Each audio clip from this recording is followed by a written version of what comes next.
Hope Day. I don't know why I said that. My bad.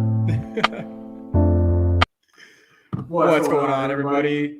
Welcome into another edition of the AJA Sports Show. This is another Football Feast episode. We're coming to you live on a wonderful Wednesday, recapping a Week 5 that has been. How you doing today, Jay? And are we ready to talk some football?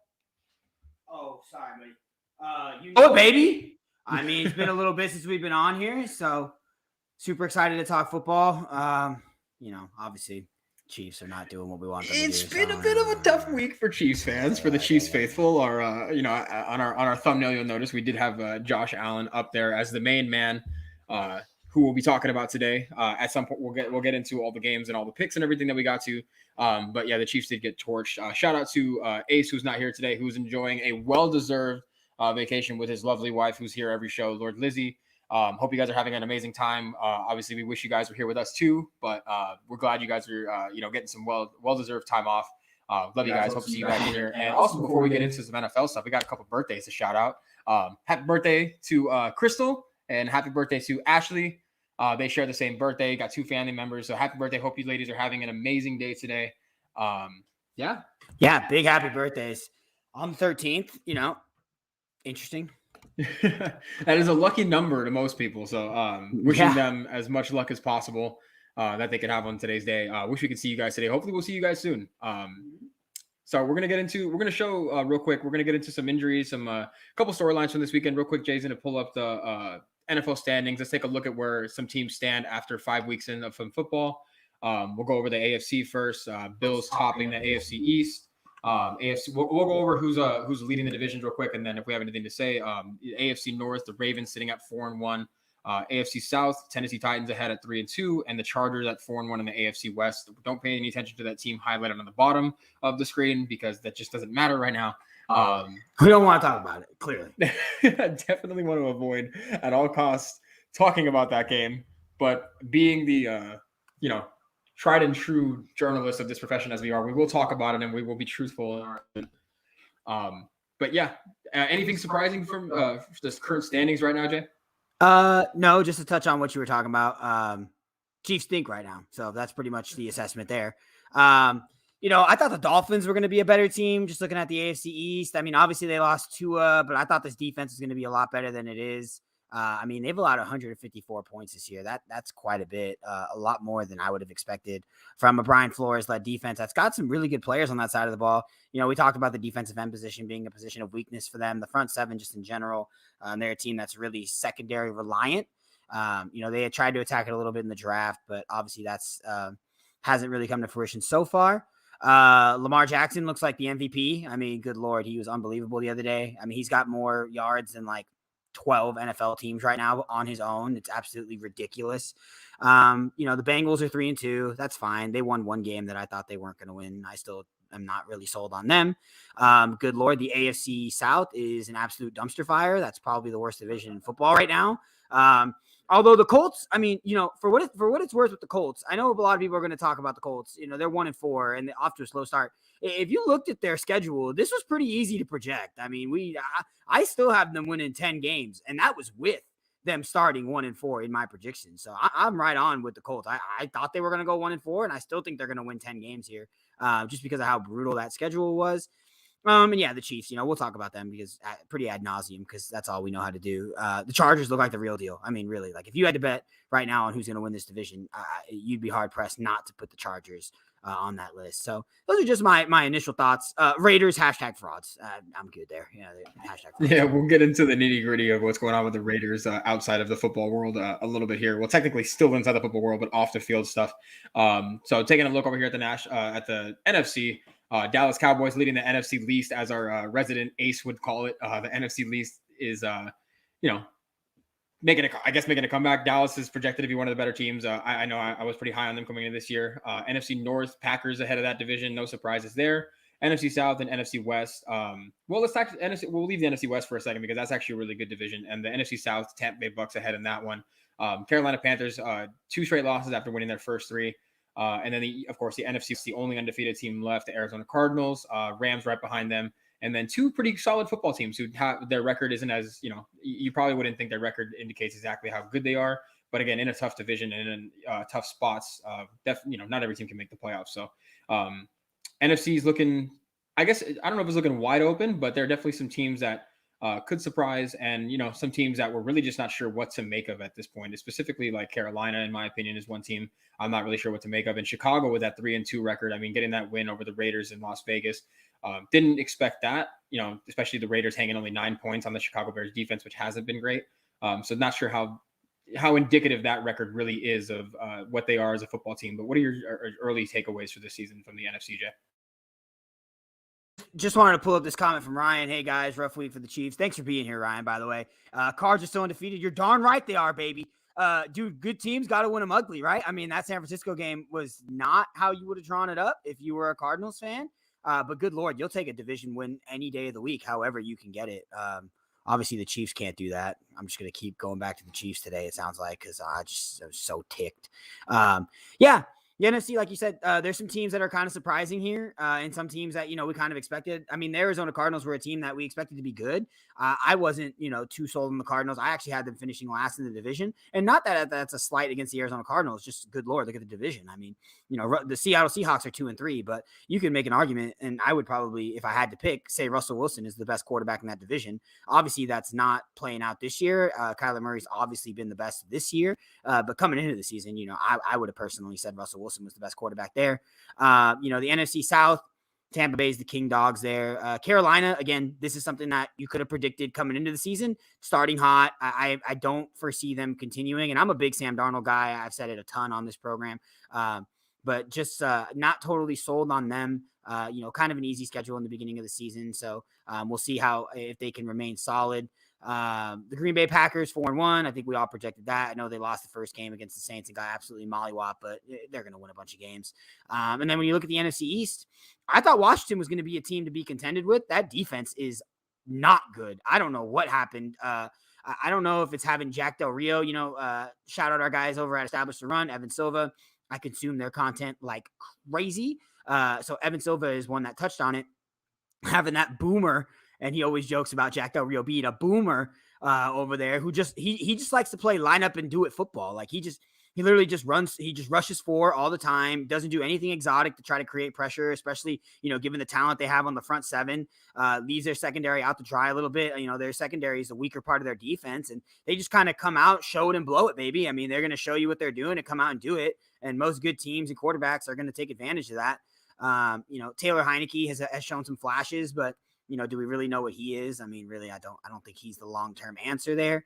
And then I will mention the Philadelphia Eagles. I mean, they're sitting at 2-3. That was a big win for them last week. I don't know what it is about Jalen Hurts. I don't think he's going to be a franchise guy. There's something there though, right? I mean, there's something there. I don't know, again, how good he can be. But to say that the dude just makes plays, man. He doesn't have the greatest arm, doesn't make the greatest decision all the time, isn't, super inept at reading defenses. But, I mean, he's only started like 7 games in his career. I just see something there. I see, he's got that explosiveness. Good Lord, he can run the football and is not scared to do it. I mean, Miles Sanders is only getting like 4 touches a game now at the detriment to Andrew's fantasy team. Second year in a row, Miles. Right, Ryan. Yeah, exactly. That's what I'm saying. Right, the Eagles are look better than you expected, right? And I think the thing about the Eagles, right, and I guess this is kind of what saves them a lot, is they're going to win the game in the trenches. I mean, their defensive line and offensive line are 2 of the better ones in the league on both sides of the ball. I think that's kind of where they make their money. Their secondary is atrocious.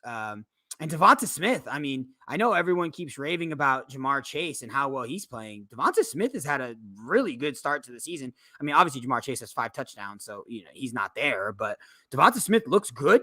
He looks fast. Like he looks like when he's out on the field, he's one of the fastest players out there. So I think the Eagles got a good pick there with Devonta, and I think that's a team that's overperformed above expectations. So those are the 2 that I would say. Yeah, and considering they're 2-3, I mean, just goes to show you exactly what we projected them for, for this season, that they're overperforming. Devontae, just to touch on him, I mean, he's just a glider. He's one of those guys that just looks like he just covers ground so easily while he's on the football field. And I do like Jalen Hurts. I like what I see. You guys seem to love him in DFS. He's getting 25 points a game right now. I mean, in cash, yeah. I mean, in cash DFS. if they're just going to keep him at like 7K, I'll take the 25 points every week and find it elsewhere. I mean, good Lord. This last week I played Trey Lance. Trey Lance, he didn't have an awful game. He was fine. He was 5,700. He was serviceable, but I mean, if they're going to keep putting Jalen Hurts at 7K every week, I mean, there's a good chance I'm gonna stack him in every tournament lineup. It's just so easy to stack him. I mean, don't play the tight ends and just play Devonta Smith. You can skinny stack Jalen Hurts easy with a run back. That's what I've been doing. Almost had one lineup with him that was really good. Almost cashed out, made some good money on that one because of him and his little heroics at the end there with that rushing touchdown. But yeah, I mean, he's 25 fantasy points every week. Just lock it in. All right, well, let's switch gears off a little bit of fantasy stuff and talk about some injuries real quick. You brought up Russell Wilson from that NFC West division, Jay. He was one of the guys I didn't have written down on my injury report. But let's hop into our first appetizer of the day with some quick news around the league and such. We're gonna go ahead and throw this on the screen, and we're gonna throw this on the screen as well on the pine. Some injuries that we're gonna talk about. Like I mentioned, Russell Wilson is going to be out for an extended period of time. Geno Smith is going to get most of the quarterback run, again, barring an injury to him. Underwent two different procedures on his middle throwing hand finger, and the timetable to return is unclear, but they do expect him back at some point. A couple other guys who are dealing with injuries. Laramie Tunsil out at least 4 weeks, left tackle for the Houston Texans, one of the better ones in the NFL. Underwent surgery on his thumb. Joe Burrow had a bit of a scary injury.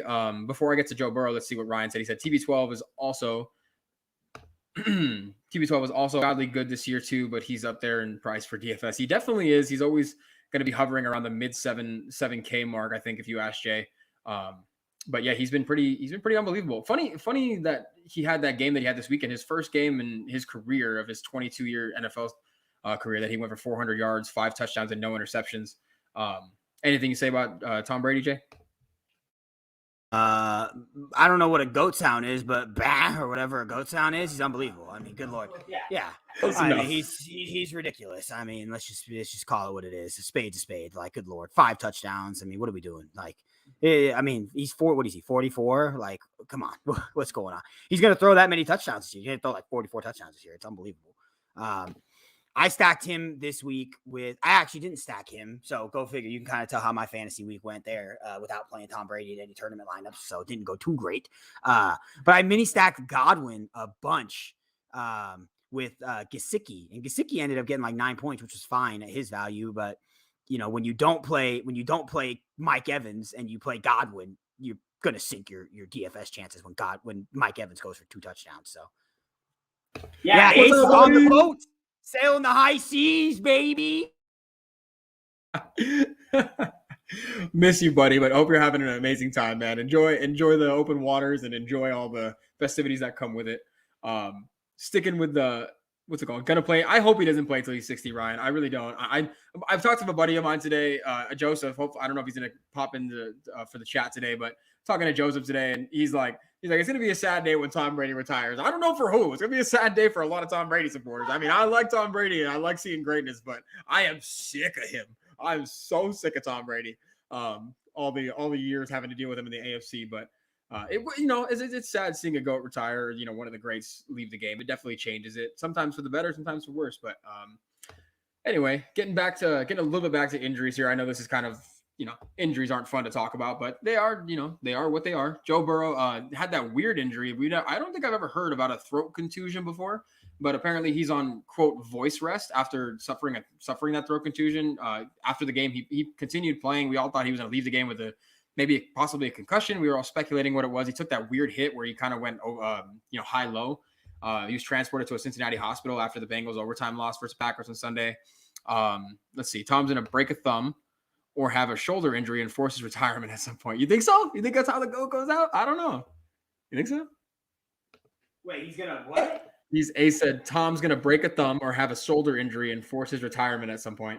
I don't know. He's on them avocado ice cream and kale smoothies. Dude's never even had a strawberry. So I think if he just broke a thumb, he'd just like grow a new one or something like a lizard. I don't know. I mean, good Lord.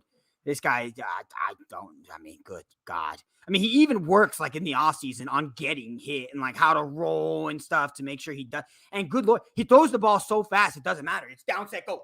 Down, set, go. I mean, it's just extension of the run game here. I mean, he's throwing it deep this year too. Don't get me wrong, but on he gets the E stuff as best as anyone, and that's what makes his longevity so damn good.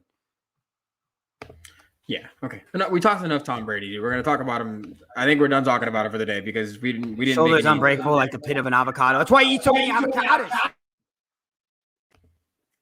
We done talking about Tom? I'm done talking about Tom. I've had enough Tom. No more Tom. Okay. We can move on. Yes, it has. It really has. Yeah. Jesus, it really has. All right. To add insult to injury, no puns intended. After the Chiefs completely got shellacked, 4 of their key players suffered injuries. One of which is going to be, one of them, Clyde Edwards-Helaire. Speaking of him, he suffered an MCL sprain and was placed on short-term IR. Travis Kelce left the game with a stinger. He played the rest of it, but he was able to didn't look the same after taking that hit. Tyreek Hill also suffered a minor quad injury. Didn't practice today, but he looks on track to play on Sunday.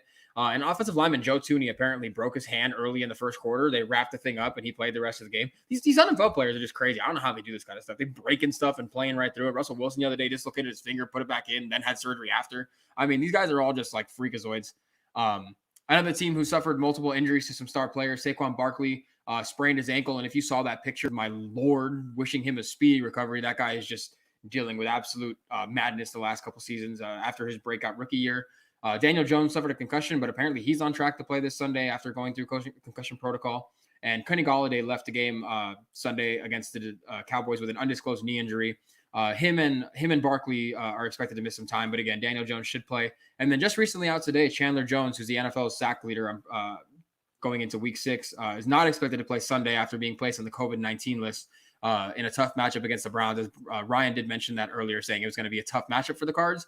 5-0 team going against 3-2. Should be a good game though. Definitely have that one of our game picks, and we'll give you those predictions on Sunday. But yeah, that's kind of it for the injury roundup. We can transition unless Jay, you have anything to say about that? No, I mean, the biggest one is going to be Russ, right? I mean, this was a team that we thought was going to contend for the NFC West and definitely, for some type of playoff viability. Obviously their defense has been awful this year as well, but Russell Wilson is kind of like a raises all tides type of guy. I mean, since he's been there with Pete Carroll, they've done nothing but win games. And honestly, I think that's more of a Russell Wilson thing than a Pete Carroll thing. So I think that's the one that matters the most. Aaron Rodgers did say on the Pat McAfee show that he talked to Joe Burrow and was like, hey, young blood, start sliding because you're way too important. You have way too much stuff to accomplish in this league. And honestly, I'd agree. I mean, look, I know Jamar Chase has been unbelievable, but they still cannot protect Joe Burrow. I mean, he's throwing at the lowest rate in his career, and obviously it's been short, right? I mean, but he was letting it rip last season, throwing 40, 50 times a game. And this year they've toned it down, and he's still getting hit at one of the highest rates in the league. So not something you want to see. And obviously now that he's popping up on the injury report, you just don't want to see it. So, I think that's pretty much it. Saquon Barkley cost me a lot of money in DFS. Go figure. Had a ton of him in tournaments. He was pretty high owned. I mean, I think I got him at like 16% or something in the first down, but I was willing to take it. I mean, I was pretty contrarian in all my other lineups that had him, knowing that he was going to be, kind of steamed a little bit, but obviously rolls the ankle in the first quarter because Johnny played him everywhere. So go figure. No, but wishing him a recovery, dude. That thing looked awful right away. You knew right away the minute that there's ever an ankle injury like that and they take off the cleat, it's over. Like the guy's not coming back. Like normally they tighten that bad boy up even tighter to slow down the swelling. And that thing, they were just like, yeah, it's gone. Devontae Booker looked pretty good coming in for him, though. Not even going to lie. Devontae Booker's been a guy who's done some stuff when he's gotten opportunities. He was over there in Denver, too. Going to leave me on that cliffhanger. What cliffhanger did we leave you on, Ryan? Did I miss that, Andrew? Leave him on a cliffhanger? I was wondering the same thing. I don't know. I was trying to think back and think like what we said, or maybe because I completely transitioned off of Tom Brady right when he said that, and I apologize. Right. Probably. I don't want to talk about that guy. Well, this week was probably the worst week for kickers in NFL history. Had some people kicking and screaming. At least the fans were. You'll see from the thumbnail we posted. I did include the two kickers who probably created the most noise. Evan McPherson and Mason Crosby both just traded misses until somebody decided they actually wanted to win the game. Interesting fact about, NFL kickers, they were just abysmal this weekend.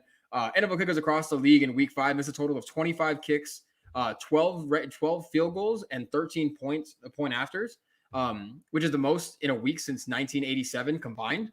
And the 13 missed extra points were the most in a single week in the Super Bowl era. So not a good week for the kickers. The Chargers and the Colts have added kickers to their practice squad because of how poorly their kickers were performing this past weekend. Kickers almost cost them both games. Actually did cost the Colts their game against the Ravens, who couldn't make the field goal to put it away with about 4 minutes to go. And then Lamar Jackson down the field through a game-winning touchdown, game-tying touchdown to then force overtime. And then they got the ball first to win it.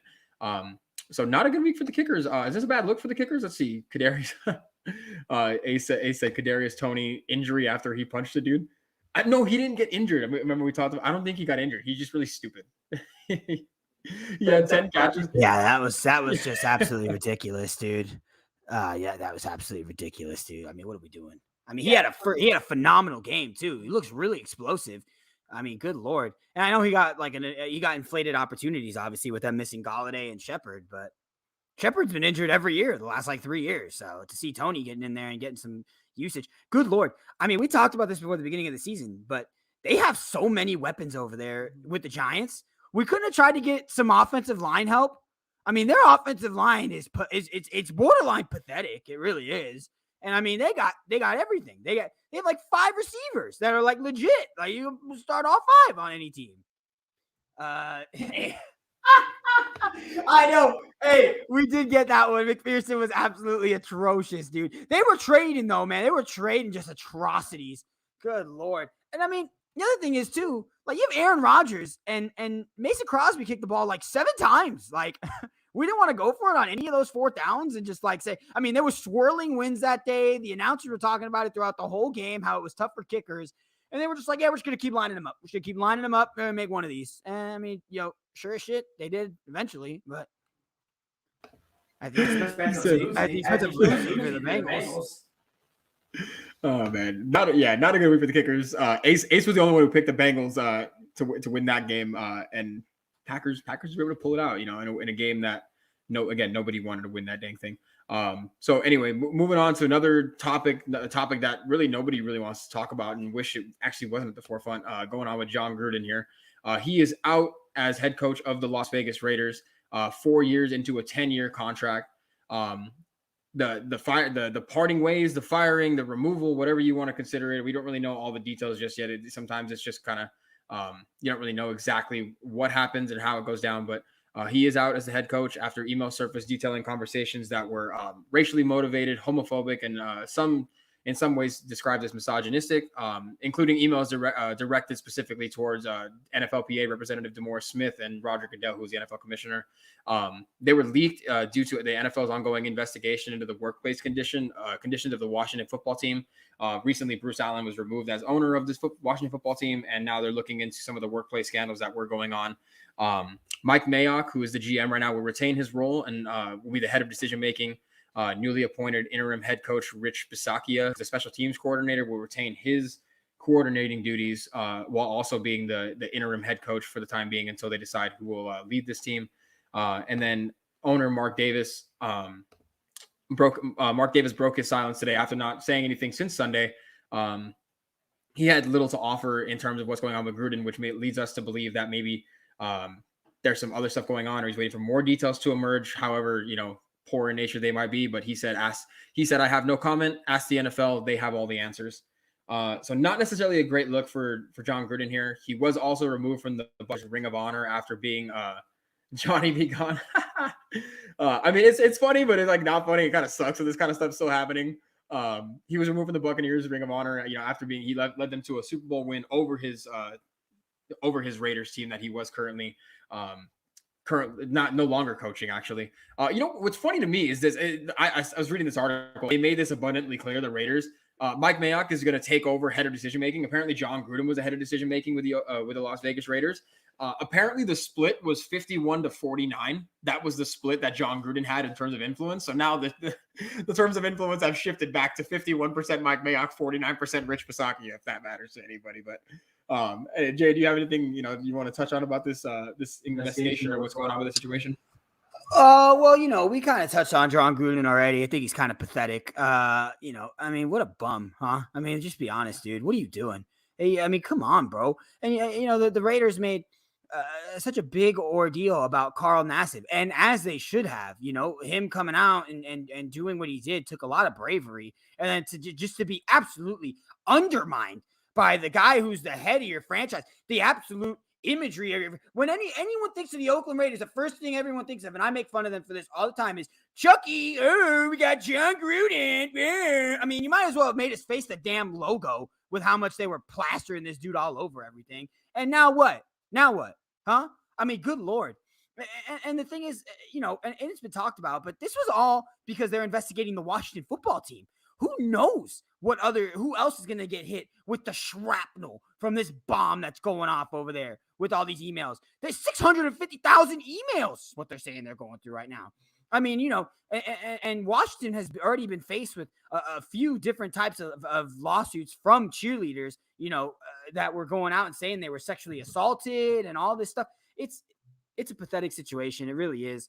I was listening to Golick Jr. as I was coming home today, and he was talking about, the silence being so loud right now, right? Because the silence from everyone it speaks more volume than actually coming out and being transparent.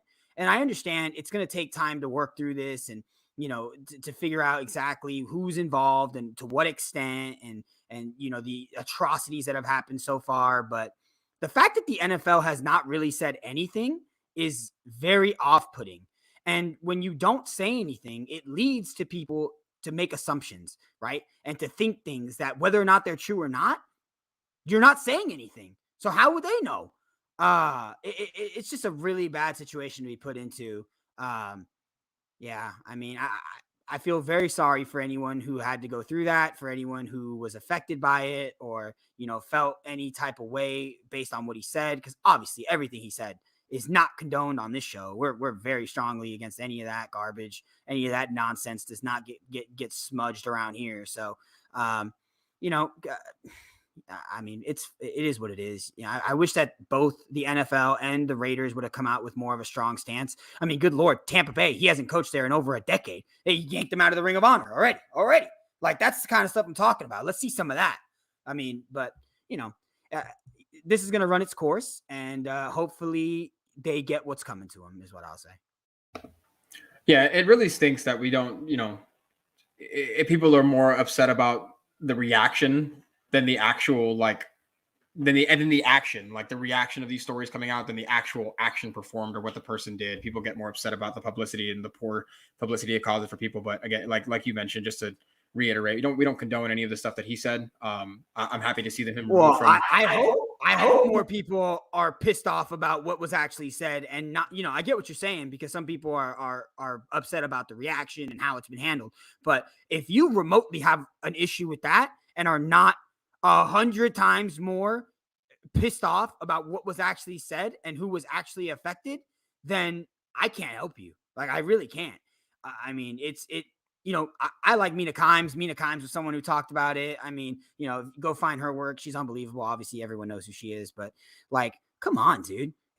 Forget the reaction, by all means, be upset and everything like that. But you're right, Andrew. There are these people who want to win the moment now. I mean, come on, dude. Like, I know this is something entirely different, but Kyrie Irving, right? Kyrie Irving is one who today came out and was like, yeah, I want to be a voice for the voiceless. And we'll talk about this. Maybe tomorrow me and you will do another show, Andrew, because that's something I can go off about for about a cool 10 minutes here. He's ridiculous, dude. And then Nets already came out and said that they're not going to extend his contract, and rightfully so. This dude can kick rocks, but... Well, he's a voice for the voiceless, and then when they...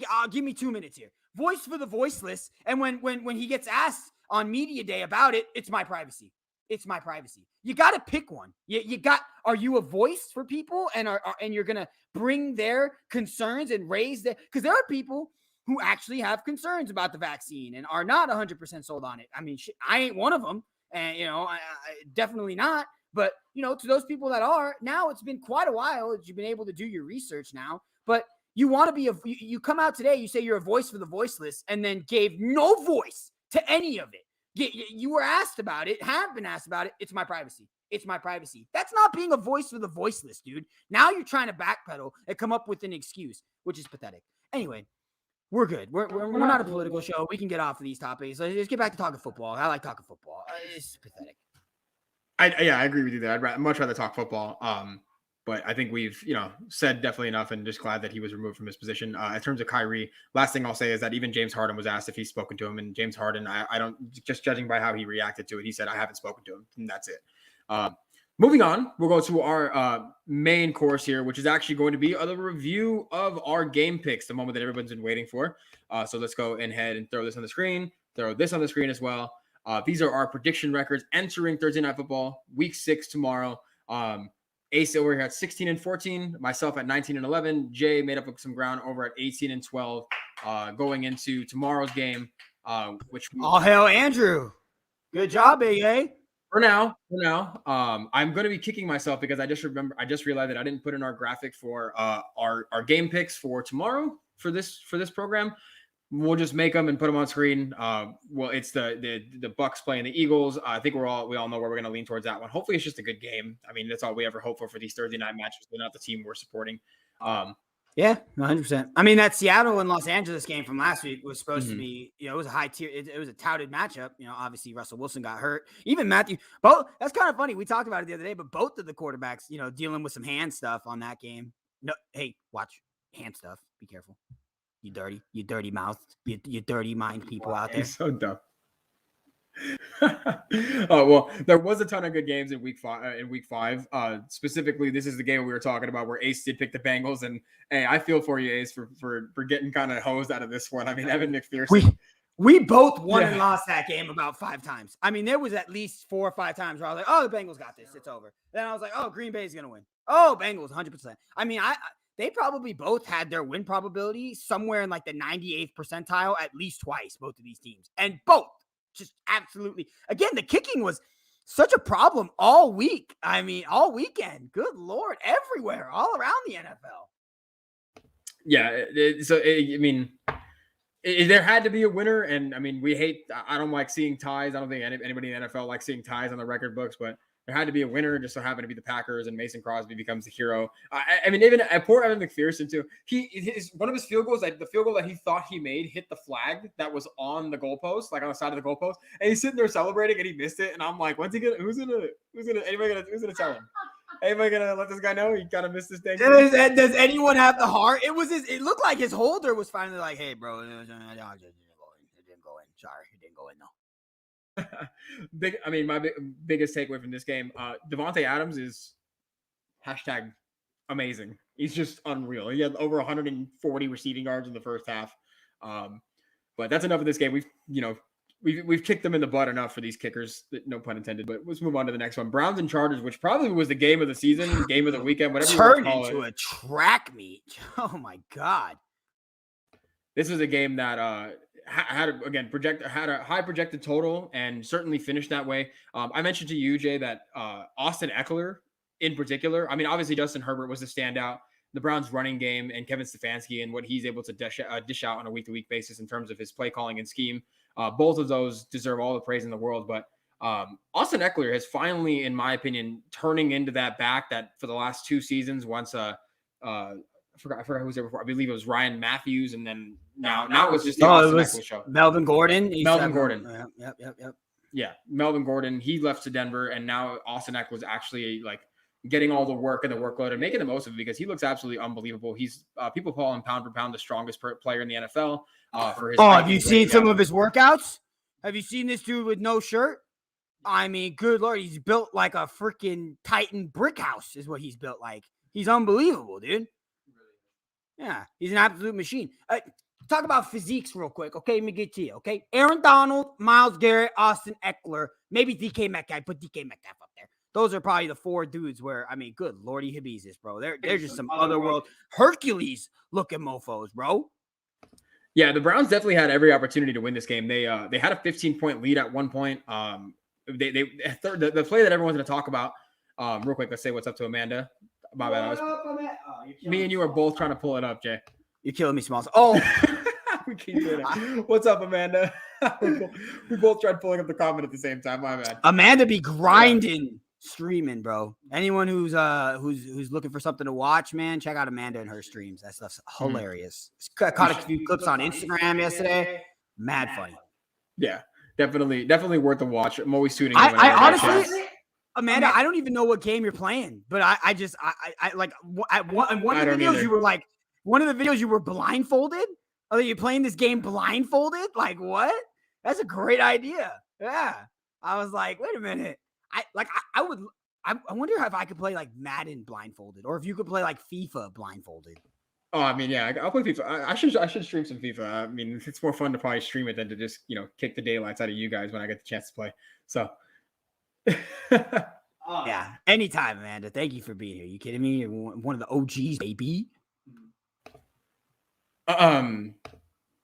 Yeah, she's on Twitch. We'll see if we can put it in the. I'll put it in the comments. Maybe, unless she wants to do it. But we can put it in the comments and even repost it on our story after we're done with her this. Twitch link. What's it called? This ending was blasphemous. Yeah, the thing I was going to mention was a lot of heat going towards, not heat, I guess, but a lot of like is being made of the Browns on 3rd and 10 running the ball on plus side of the field. So people are making a lot out of what happened with Baker. Baker Mayfield can't get the job done, or they don't trust Baker. Make out of it what you want. The Browns run the ball better than almost any team in the NFL. Aside from probably the Baltimore Ravens, and they're not far behind. But it's what they do best. So I mean, I make what you want out of it. It's hard to make assumptions. This is what I'm saying. So let's talk about it. Chargers. Putting up 41 points on your defense. Justin Herbert looks absolutely fantastic. And 3rd and 9 with 2:55 left. We run the ball. I mean, we can't do. Yeah, I'm right here with Big Ace. Faker Mayfield. What are we doing? I mean, come on, bro. I mean, you can't even. Something, right? Even like a screen pass or something. Like you can be safe without just being absolutely pathetic, right? I mean, come on, dude. And then you look on the other side of the ball, and they're on their own 20-yard line. The Chargers are like 4th and 7. We're going for it. Just keep the whole offense out there. Don't even bother. Just go for it. Yeah. I mean, good Lord, I'm right there with you. Yeah. I messaged you and I told you to do get some transparency here for the audience. I get a personal chat from this guy saying, "Hey Jay, can you handle the comments?" I'm like, "Yeah, buddy. Sorry, I was sending off an email real quick. I was slacking in the beginning portion, and then I'm trying to click comments, and good Lord, this dude's clicking every comment. I mean, what are we doing? Figure it out over there, Andrew." Here, I see. I pulled up another comment. I'm still not even listening while you're going on this rant. How's Minnesota doing?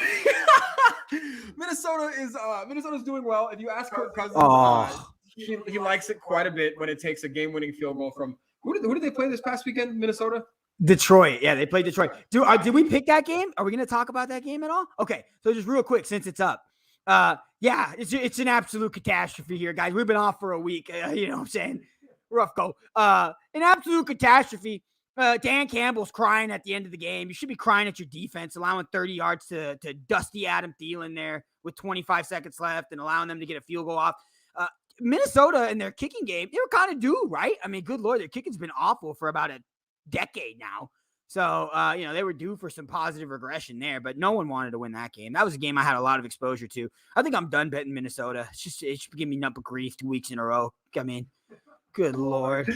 Yeah, I mean, Kirk Cousins, dude, just shouting out. Did you see the way he grabbed Mike Zimmer and yelled at him? Like, you like that? Like, dude, come on. We're 4 years removed from that. You're beating the Lions on a last-second field goal. Give me a break, dude. I mean, Jesus. Oh, my God. Take his mic, too. Okay. Well, Jay, do the rest of the show yourself. Oh, boy. Okay. I mean, I talk a lot, so...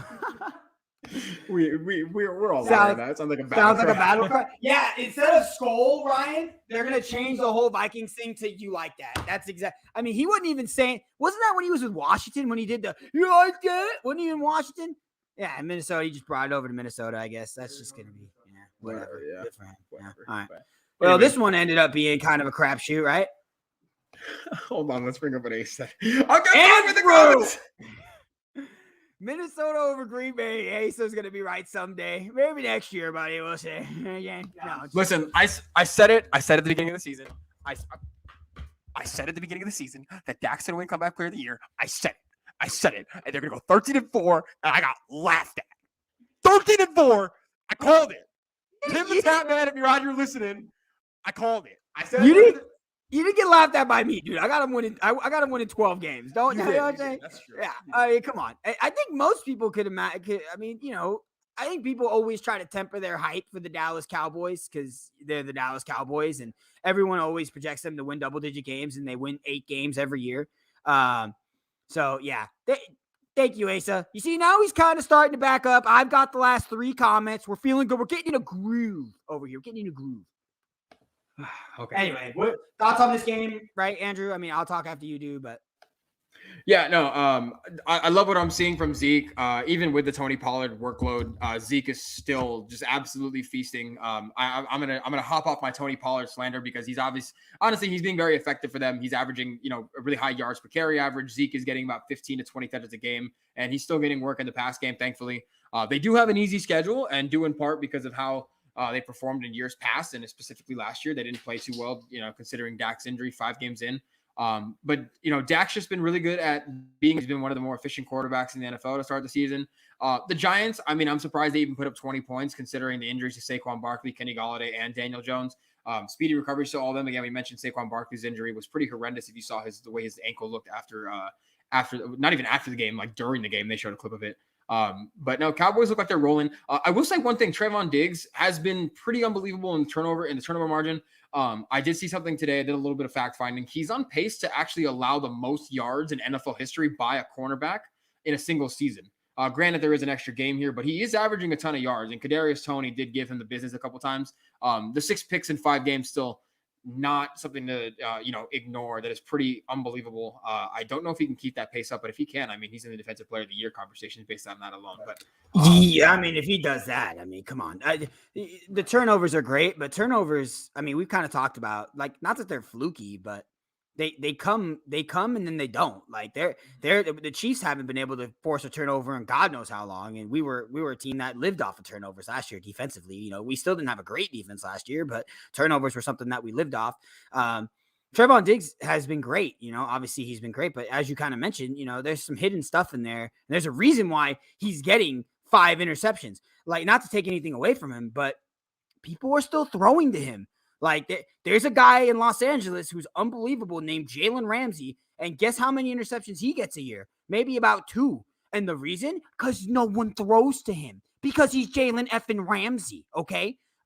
So, yeah, I think he's been great, and Trevon Diggs has had a great season so far. He's 6'3". Dude is huge. I mean, good Lord, he could have played for the Legion of Boom. Pete Carroll would have swooped him up in a heartbeat.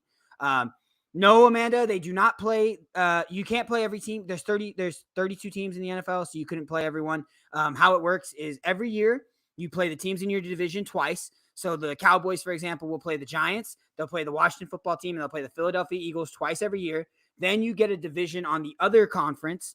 It's always random. You get one every 4 years. So you either get the North, South, East, or West. And then the ones that you don't play in your conference, whatever, if you finished in first last year, you play every other first place team in their division in that conference last year. So the NFC East will play. Dallas was first place last year. If they get first place this year, I mean, next year they'd play the first place team in all 3 other divisions in the NFC, and that's how that works.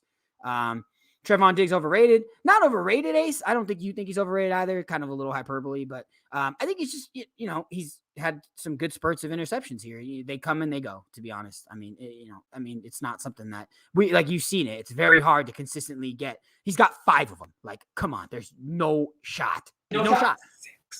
6. People are going to stop throwing towards him, I would imagine, or like you said, the numbers are going to lead you to say, hey, he gets interceptions, but we're still going to throw to him because you can still throw on him. Shows how much I know about football. Amanda, we still got to get that master class for football on to you. No, they play. That a boy, Ryan. Look at Ryan's right here, ready to go. Got the thanks, Ryan. Todo. Yeah, Bills lead the league in takeaways. Yes, they do. Have them on the fantasy defense. The old Bills been number 1 defense in fantasy. Got me 35 points twice this year so far. So thank you, and shout out to Ace for supporting that wonderful defense. I don't know about the division winner thing. Never thought about it. Interesting. Yep. Yeah, Ryan. That's why, if you win your division, your schedule the next season is always hard because you're going to play a bunch of division winners. So. Mm-hmm. All right. Anything left to say about this game, Jay? I think we covered everything, right? No, the injuries and literally they skewed the entire game. Like, I mean, I didn't think this was going to be a close game to begin with, but No. just about Zeke, because I personally I can't go a segment without talking about Zeke.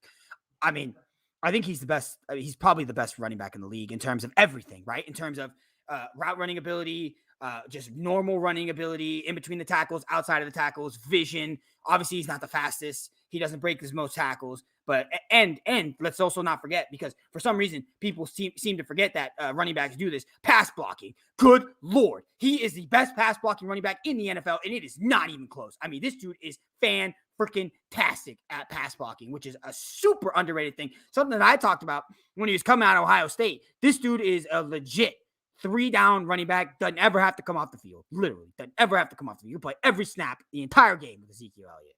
And just for some reference too, I mean, guys who were like in the same category for or in the discussion for best running back in the NFL, like guys like Derrick Henry and Alvin Kamara have to come off the field sometimes on third down and Derrick Henry being a 6'3", 250-pound running back is not a prolific pass blocker like Ezekiel Elliott is. So I'm glad to see that he's doing really well this year. He had a good year last year, but was overshadowed by the poor record the Cowboys had and the Dak injury. But anyway, moving on. Cowboys at 4-1. Giants at still winless, I think, actually. So 1-4. They're 1-4. 1-4. They did beat Atlanta. You're right. All right. 49ers face off against the Cardinals. Ryan don't like this one. Don't know how much he liked to watching the game. I'm thinking he's glad getting the win. Bit of an ugly one. Definitely not. I think you played some DeAndre Hopkins this weekend, Jay, and he played some DeAndre Hopkins, Kyler Murray stats. Yeah, paid up to be contrarian. Got him. Good Lord, dude. Every week, like if I'm gonna get, it didn't hit, right? Obviously, it didn't hit this week. I mean, I ran a bunch of Kyler Murray to DeAndre Hopkins, running back with Debo.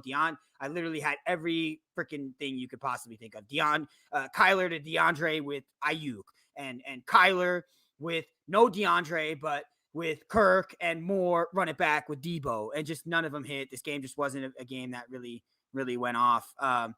But any week that I'm going to get Kyler Murray at sub 2% and DeAndre Hopkins at sub 2%, give it to me all day. Because I'll be right eventually. Like, I mean, 1 out of 17 times, like I'm going to be right. Like they're going to hit. So yeah, absolutely.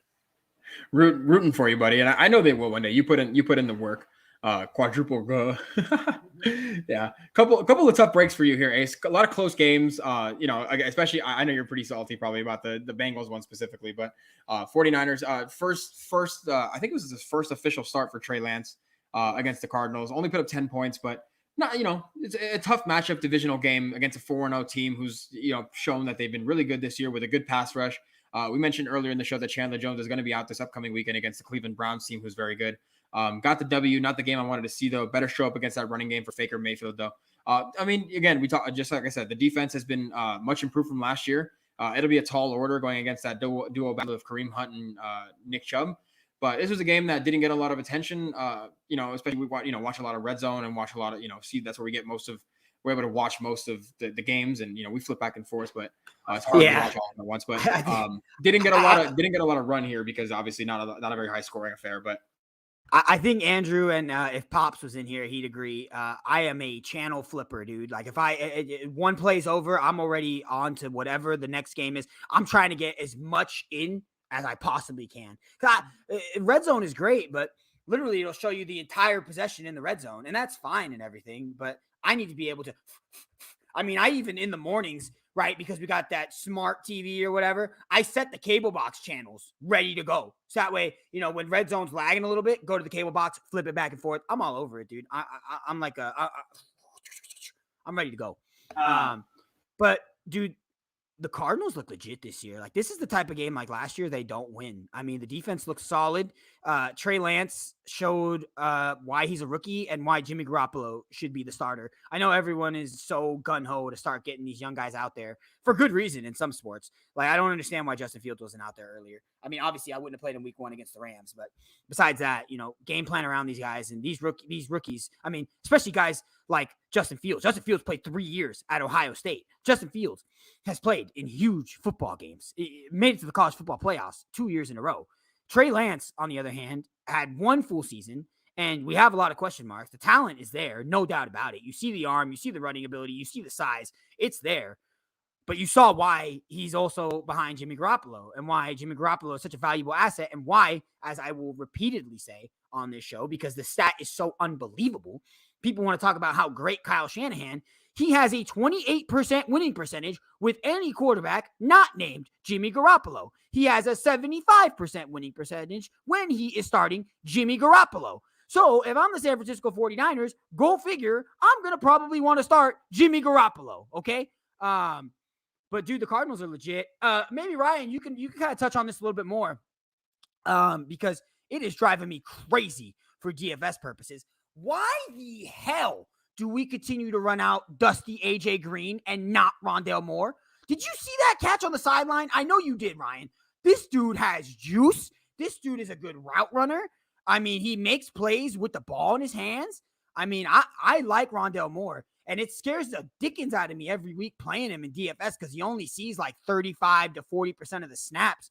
And that's the thing is they have such a good, I mean, with Christian Kirk, I mean, Andy Isabella was a guy who last year saw serious run and was a take the top off the defense, doesn't sniff the field anymore. So, I mean, I think they're just loaded at the wide receiver core, at the wide receiver position. A team that I very well undervalued, especially coming into the season. I did not expect them to be 5-0, obviously now. I mean, they look like they're in the running here and they have a really good shot to win this division as long as they keep playing, the way they're playing. Now, Kyler Murray, what I've actually liked to see from a football perspective, not so much from a fantasy perspective, is he's running more to throw this year than he has the last few years. And that has definitely helped out this team. And hopefully it keeps him healthy for the longevity of the season. Yeah, well said. I had this team finishing fourth. San Francisco, them again in a tough division. It was kind of hard to pick exactly who was going to win. I thought Seattle would win the division, and then the Rams finishing second. So long season left to go. 12 games left for each team. We'll see how it goes. Again, Week 5 kicks off tomorrow night. Appreciate the support, Ace. Appreciate the support. You got any questions that you don't know? Throw them here in the chat. We'll try to help you out. You know what I'm saying? It's not cheating if they don't know. Let me go ahead and pull up the other game. Let's see what we got next. Oh, this is the Sunday night football matchup. Shout out to Ace. He picked the Bills here. He's our resident Bills fan. The Chiefs got absolutely mollywopped. The Bills showed exactly why they're 4-1 and why they have the best, one of the best defenses in the NFL this year. They averaged 12 yards a play against the Kansas City Chiefs defense, who right now is giving up 7.1 yards per play, which would be on track to be the worst in NFL history if that trend continues. They just really mollywopped them. They really did. And no bones about it. There was even a 1 hour weather delay. Some peanut butter and jelly sandwiches were involved. Don't even know where I'm going with that, but they just were. The Bills posted about it afterwards, and a well-deserved win. Definitely a game that the Chiefs need to bounce back from. And watching it, I was not the happiest. Not the happiest of campers. Happy that our boy Ace is, he's got a quarterback just like we do. We know the struggle of not having a quarterback who can carry the franchise to tremendous wins and crazy primetime victories. And glad for him to have that in his camp. Hopefully next time we play, though, hopefully, no hard feelings. I hope we beat the crap out of you guys next time, but we'll have to wait and see. Hopefully there's some rematch in here soon. The Chiefs defense just continues to be completely abhorrent and just kind of missing. I mean, Frank Clark played, but didn't really move around well. I've seen a lot of film of him the last couple of days. He just cannot move. He's still dealing with a hamstring injury. You're almost better off not having him out there, but then again, he's making a lot of money, so you do have to have him out there if he's able to play. No Chris Jones, so that doesn't help the cause. And Daniel Sorensen, number 49 for the Chiefs defense, playing the deep safety role, is just he just doesn't even know where his head is at these days. And Dan Sorensen, I feel really bad because you're getting a lot of slack on Chiefs Twitter. And I mean, some of this is obviously a lot of it's deserved because you're not playing well, but for what you've done for the franchise, I mean, it kind of sucks because you've been a key player and a key cog for helping this team get to where it's at and establishing a new culture. But give the Bills all the credit in the world. I mean, in a game where Stephon Diggs, Emmanuel Sanders, and Cole Beasley only combined for 6 total catches, they absolutely mollywopped the Kansas City team in Arrowhead, which is very hard to say and very hard to do. Dawson Knox completely ate apart our safeties. Jay, go ahead and, as Andy Reid would say, time's yours. Yeah, here. Okay, hold on. Let's get some good stuff out first. Ryan, I think this year they brought a lot of better leadership with Greenwood, etc. I think Moore will play a lot more as the old bones get hurt, and I don't think he'll be back next year. And Moore should be a beast next year. Yeah, agreed. He being Green since he only signed 1 year deal. Yeah, I think so too. Yeah, I think that makes a lot of sense. Sorensen was doing a rain dance out there against the Bills receivers. Yeah, he might as well have been. All right, so let's talk about the Buffalo Bills before I absolutely annihilate these Kansas City Chiefs. God, Buffalo's good, right? And I think we all kind of knew that coming in. Good Lord, they are deep. I mean, none of their defensive linemen are playing over 50% of the snaps this year. Did you know that? I mean, they run out 9, 10 defensive linemen. They are just fresh all the time. And when you're playing against Kansas City and Patrick Mahomes specifically, and you can only bring 4 men and have, have all the eyes on Patrick Mahomes and making sure that you don't get killed by Tyreek Hill and Travis Kelce, there's not a whole lot the Chiefs do well after that. So give props to the Buffalo Bills. They are well coached. Sean McDermott is one of the best coaches in the league. We've known that for a few years now. Even before Josh Allen was exploding on the scene, you were seeing a lot of growth from this team since Sean McDermott took over. Playmakers, they're unbelievable. Josh Allen, I mean, good. He's a top 3 quarterback in this league, dude. I mean, he has everything. He's big, he's strong, he's fast, he has the arm. You like to see the completion percentage come up a little bit. He has kind of struggled with that this year, something that he really turned around last year. He was, up in 67 percentile last year. Yeah, depending on the week, Bills bring up 11. Yeah, Ace, you know all that. Yeah, absolutely. I mean, and they rotate through them and they keep them fresh, and that's a big deal. And especially when you have a secondary back there. I mean, your secondary is nothing to slouch at. You guys have some really big time corners. Safeties look good. Even your linebackers with Edmonds, Milano obviously didn't play. Which is a guy, for some reason, we kind of joked about it before the game with Asa, Andrew, that Milano, for some reason, it doesn't ever play against the Chiefs. He's always hurt against the Kansas City Chiefs. It's crazy because, considering how he plays and his play style, he would be a guy that would be a difference maker, in my opinion, for how he plays and his ability to move so well in pass coverage and, still be stout against the run. I think that's something that, the Bills would really like to have when they play the Chiefs. It's just, unfortunately, it hasn't worked out that way recently. All right, let's get to these bums, right? No one played well. Literally no one played well. The offense didn't play well. Patrick Mahomes didn't play well. The offensive line played okay. Clyde Edwards-Helaire got hurt. The secondary was pathetic. The D-line was even worse. I mean, we are generating no type of pass rush. I mean, there was one play Josh Allen had literally almost 12 seconds to run around back there and find someone open. Daniel Sorensen's getting a lot of slack. You're going to get a lot of slack when you're allowing a perfect quarterback percentage when they throw to you. Literally perfect. I mean, you cannot get better as a quarterback when you throw to Daniel Sorensen. Literally, it's the best in the league. It's a perfect quarterback rating. It's pathetic. Juwan Thornhill, though, does not look like he's the answer. Daniel Sorensen is a glorified weak side safety. If you follow Nick Jacobs with the 4th and 1 podcast and Kansas City Chiefs beat writer, one of the absolute best, Daniel Sorensen is literally a glorified weak side linebacker. He's good in the rush in run defense. It's absolutely pathetic in pass defense. I mean, he's a guy that you just need to start to get him downhill and let him get a hat on a hat, and that's where he makes his plays. Doesn't make them pretty much any other way. Obviously, we were missing Chris Jones on the defensive line. Jarran Reed was a signing that everyone was absolutely praising, and for good reason. He looked good the last few years. Been an absolute ghost out there. So Chris Jones needs to go back to the D tackle position, go back to the 3 tech where he absolutely has been dominant over. It's really quite ridiculous. Like, I mean, I understand, you want to get your players in good positions and you want to move them around and not have them be. Chris Jones has been one of the best defensive tackles. I mean, I would argue he's been a top 3 defensive tackle over the last 3 years. I don't understand the need to want to put him a defensive end. I mean, it's fine to move guys around and, keep it fresh and stuff, but just absolutely not necessary when your defense is playing this damn poorly. Do I expect it to get better? Yeah, I do. Is there a lot? I mean, I said this on the show leading up to this game. I quite literally predicted exactly this, that I can see the Bills coming in and hanging a 40 burger and blowing us out. And that's exactly what happened. This was an 18-point game. It was not an 18-point game. The Chiefs did not have life anywhere past the halfway point of the third quarter. They were dead. They were flat. They came out and it looked like the Bills wanted it way more than the Chiefs did. And I'm not a big believer in saying that very often because I don't believe it's true. These are professional athletes playing a game that they love. They get paid a good wage to do it. So I can't imagine that they go out there and give a half-ass effort. But you can tell that one team wanted it more and one team didn't. And to be quite frank, the Buffalo Bills should want it more. The Kansas City Chiefs have been absolutely dominant against them the last few years. So good on Buffalo. They came in and they kicked our asses, right? The Chiefs get Washington next week. Let's see how they come back. I don't think Patrick Mahomes is going to have a game as bad as he had. And to be fair, he had a bad game for Patrick Mahomes. But any other quarterback would be absolutely fine. We're not plastering the quarterback for having a bad game. Kind of talked about it a little bit, and I'm going on here because this is just what I do. Six interceptions for Patrick Mahomes this year. 3 of them are off tip balls. 3 of them, half. I mean, it's been pathetic. You can't have over the last 13 quarters the Kansas City Chiefs have played. We've had 11 turnovers. You're never going to win this way. And again, turnovers are something to me that happen in clusters, and they're not something that are indicative of a good team or a bad team. Sometimes discipline plays some role into it.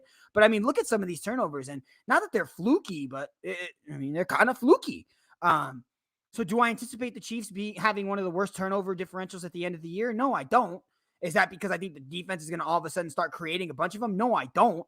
Is that because I think that the offense is going to stop having so many of them? Yeah, I particularly do. So this is a championship football team. It's been in the Super Bowl the last 2 years, right? We're going to see what this team is made of. There is 12 weeks still left in the season, a ton of time, and we'll see what happens. Yeah, and just this, I mean, they're gonna. The hope is that they get better because they just can't play any worse. And I'm pretty sure you kind of made that pretty clear there. It's gonna take a lot for this team to right the ship. Thankfully, they have 2 games that are in front of them that are winnable, and hopefully they can. They're gonna go on a mini road trip here and they can come back and right the ship and be the contenders that we all kind of predicted them to be, Ace included. But Ace did also make the case that the Buffalo Bills were going to be the real deal, and so far they look like it, and it looked like the class of the AFC, and again, deservedly so because they've just been excellent. I think we all were on the Bills, right?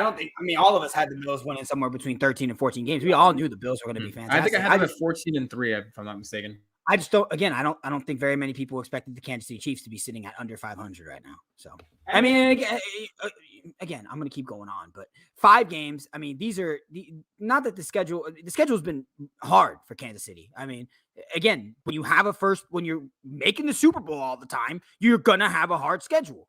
So it's not a cop-out to say that it's been a difficult schedule. It's been a difficult schedule. To be 2-3 after this difficult schedule is pathetic and is not where the Kansas City Chiefs want to be. And I know that all of them would say that. Last thing I'll leave you with is Patrick Mahomes at the podium the other day. I mean, this dude, he got his money, and he's a franchise guy, not just for what he does on the field, man. Off the field, in the presser. He was asked about getting every team's best. And his answer was literally perfect. He wants everyone's best. And he said that.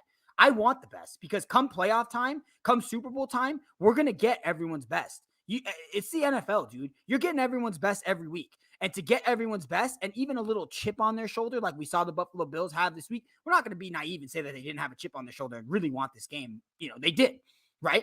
That's how you become a better football team, by facing these type of opposition and winning. And finding ways to get it done. And it tests you, and it does make it difficult. This is adversity now. The Chiefs haven't had much adversity the last few years. We win games all the time, games that we shouldn't have won. Last year, we were like 6-0 in games decided by 1 score. We're not this year. Adversity. Get by it and win some damn football games, and let's see what happens. Because I think this is a team that is going to be able to go through it, and I think at the end of the day, this is a team that if we make the playoffs in any facet, no team wants to see Patrick Mahomes and the Kansas City Chiefs come into their stadium. But the way they're playing right now, anyone could. So, I think they're going to play better. Again, like you said, I don't think they can play much worse. We've already touched on a ton of the problems. We're going to go through it a little bit more probably here at the end of the week, but, we'll see if they can get a W at Washington here this week. Yes, hopefully they can. We're going to move on to the team that also broke its duck against Kansas, the Ravens, who have Lamar Jackson has shown he's just basically carrying this football team. He has shown a willingness to throw the football, not just to throw it, but to throw it accurately and to throw it very effectively. He's averaging the highest yards per attempt in the NFL this year. A game in which the Colts had a 22-3 lead at one point with a minute to go in the third quarter. And then a Hollywood Brown 50-yard touchdown juiced them up, and they were able to, mount a furious comeback by way of 2 Mark Andrews late fourth quarter touchdowns, a missed field goal by Rodrigo Blankenship, which you don't see very much often. He was even given 2 attempts at it, and he still missed the field goal from 44 yards out. That could have put this game at 28-25, and the Ravens could have lost. Instead, it was sent to overtime, and the Ravens got the ball first, and Lamar Jackson marched down the field and threw yet another touchdown to win the game. An absolute just masterclass performance by Lamar Jackson, and I'm more and more impressed by him as the weeks go on in his ability to throw the football this year. He's leading 12 different teams. He has more yards than 12 different NFL teams do in total. He's 5th in the NFL in passing yards. He's 8th in the league in rushing. It's just been absolutely unreal, especially given the circumstances coming into the season. We talked about it right before week 1 with all the injuries to run. This running back went down, and now your second string, your third string, your fourth string went down. Your top wide receiver pick, Rashad Bateman, gets hurt. Sammy Watkins is now hurt. We didn't even mention him earlier in the show in the injury report. The Colts were dealt a rough hand. Carson Wentz played pretty well, for more standards, but he'll tell you he should have won this game. And the Colts being 1-4 is something that I'm sure he didn't anticipate. They had a tough stretch to start the season. Played the Seahawks, played the Rams, and obviously played the Ravens. Couple division games in between there. We're able to only get one of them. They played Tennessee and got absolutely trashed.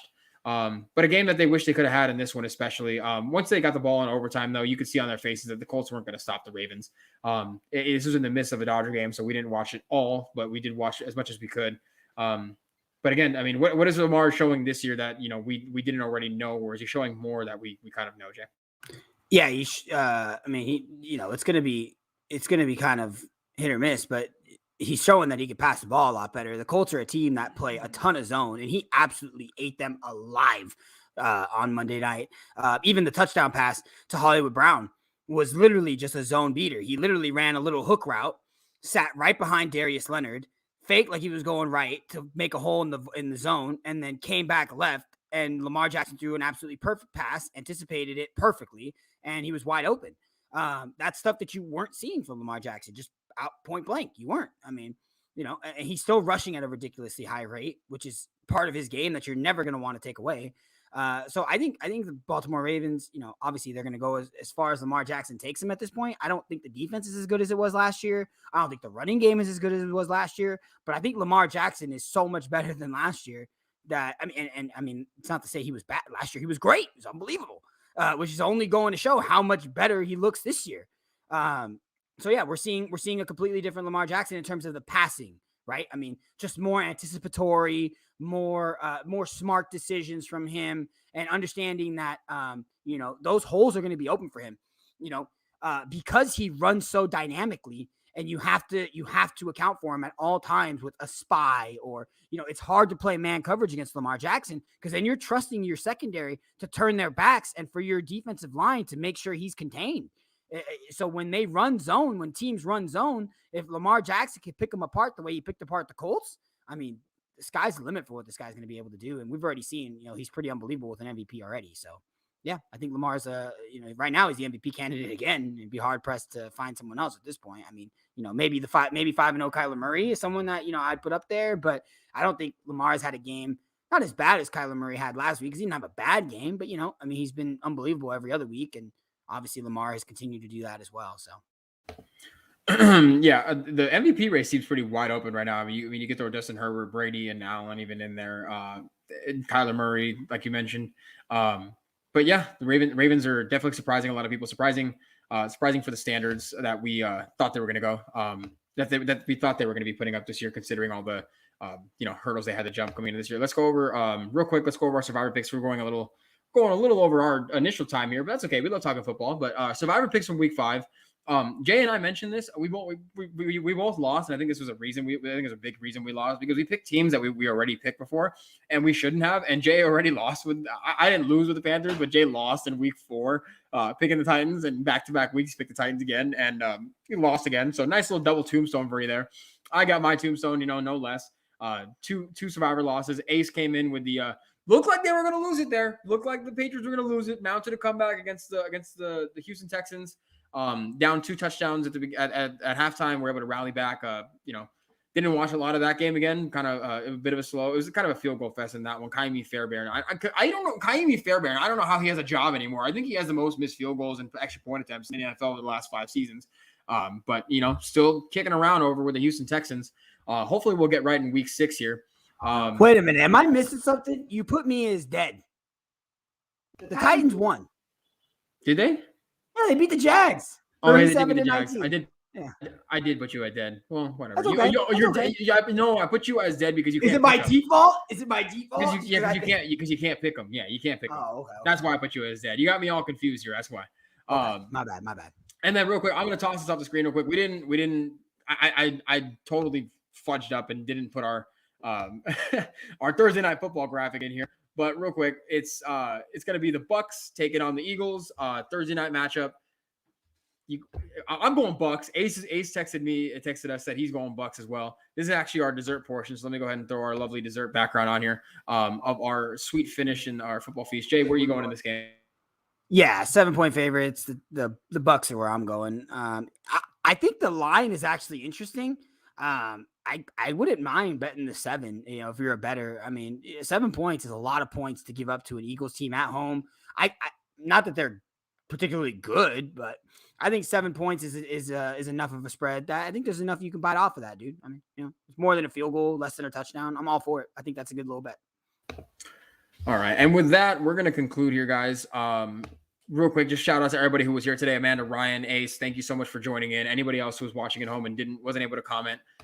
Again, we're more active here. We'll be posting our picks tomorrow because we didn't have them on screen today. So we'll be posting on my Instagram and Twitter for you guys to check them out. Looking for an easy way to support. Always thank you for all those who have subscribed. If you do like what you're seeing, please hit the subscribe button. But until then, it's been Jay, it's been A, and we're the AJ Sports Show. Until next time, guys, we will see you later.